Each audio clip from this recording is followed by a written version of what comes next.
Assalamualaikum dan salam sejahtera. Harapan cikgu semua murid-murid berada dalam keadaan yang baik. Kita sambung lagi PDPR kita dengan tajuk sumber tenaga elektrik.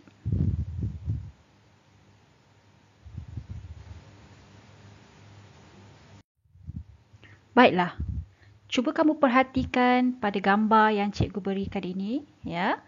Gambar ini menunjukkan ya, televisyen tidak dapat dihidupkan. Kalau kamu perhatikan betul-betul, apa masalah sebenarnya sehingga televisyen ini tidak dapat dihidupkan?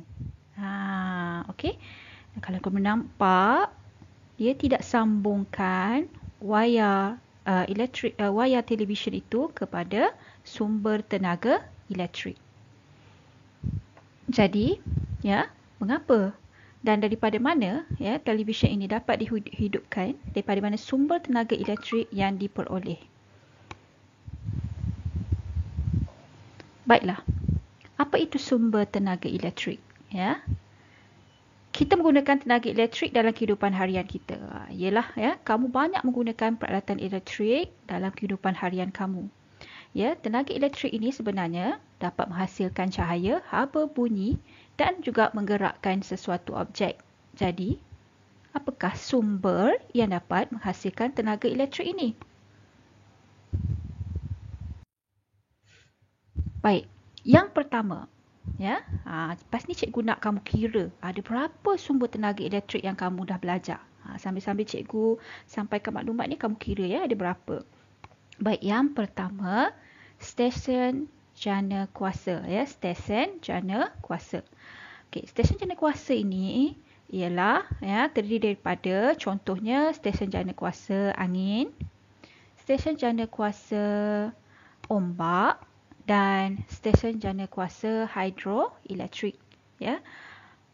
Stesen jana kuasa ini menggunakan tenaga kinetik. Maksudnya tenaga kinetik daripada angin, tenaga kinetik daripada ombak, tenaga kinetik daripada pergerakan air untuk menggerakkan turbin yang ada di sini. Ini ada turbin kat sini ya. Kat sini pun ada turbin. Ya, kat sini untuk menjanakan tenaga elektrik ya daripada tenaga kinetik, pergerakan angin, ombak dan air. Dia akan menggerakkan turbin dan menjanakan tenaga elektrik. Baiklah. Sumber tenaga elektrik yang kedua ialah sel suria. Sel suria. Baik. Sel suria menukarkan tenaga cahaya matahari kepada tenaga elektrik. Okey. Dan sel suria ini digunakan pada alat seperti satelit dan juga kalkulator. Nampak ni. Ni gambar satelit ya. Satelit ni berfungsi dengan menggunakan tenaga elektrik yang diperolehi daripada sel suria, di mana sel suria ini menukarkan tenaga cahaya matahari kepada tenaga elektrik.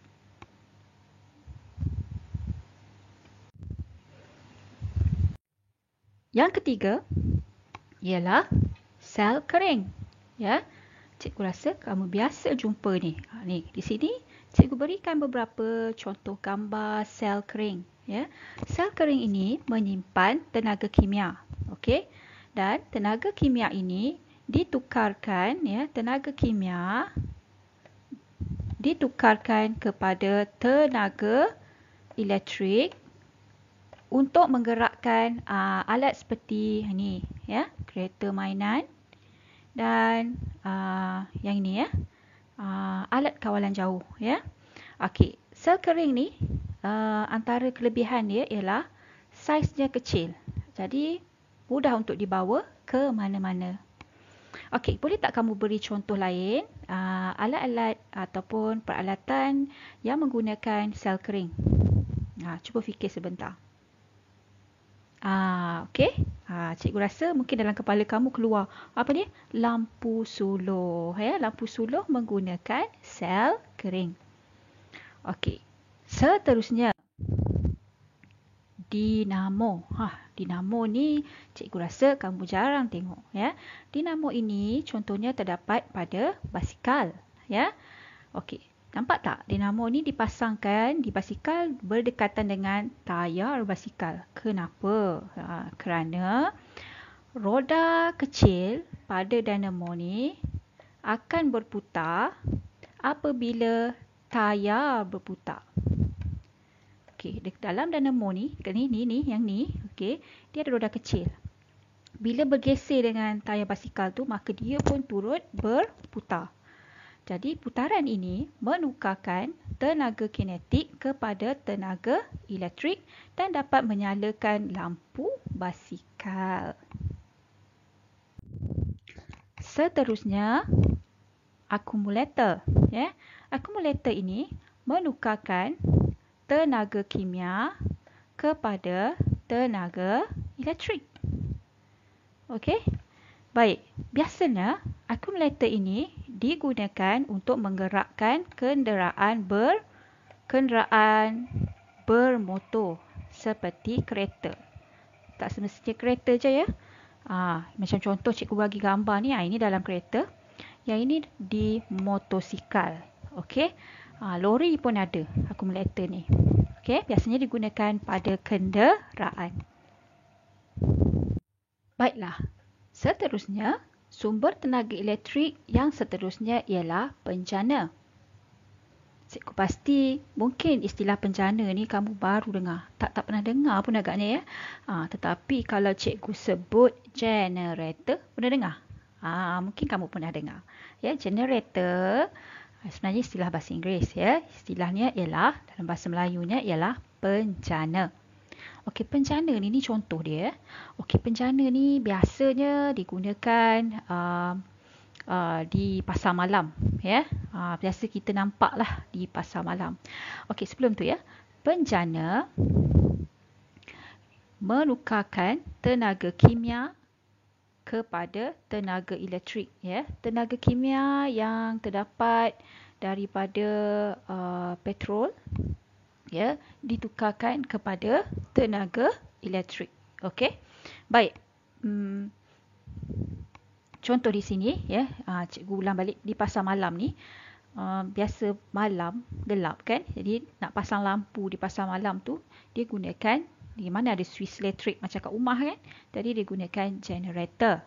Dan kalau dalam gambar ni, mesin tebu ini dihidupkan dengan menggunakan memerlukan tenaga elektrik untuk dihidupkan, dan dia menggunakan penjana, ya. Di gambar bawah ni pula, kalau kamu nampak kotak besar ni, okay, kotak besar ni juga adalah penjana. Penjana ini digunakan untuk menghasilkan ataupun membekalkan tenaga elektrik untuk kegunaan rumah. Baiklah, cikgu rasa itu sajalah, ya, senarai sumber tenaga elektrik yang perlu kamu tahu. Ada berapa semuanya? Boleh ingat tak? Okey, untuk itu cikgu harap selepas ini kamu dapat senaraikan semua sumber tenaga elektrik yang telah kamu pelajari dalam bentuk peta pemikiran. Selamat mencuba. Sekian sahaja dari cikgu. Terima kasih dan Assalamualaikum.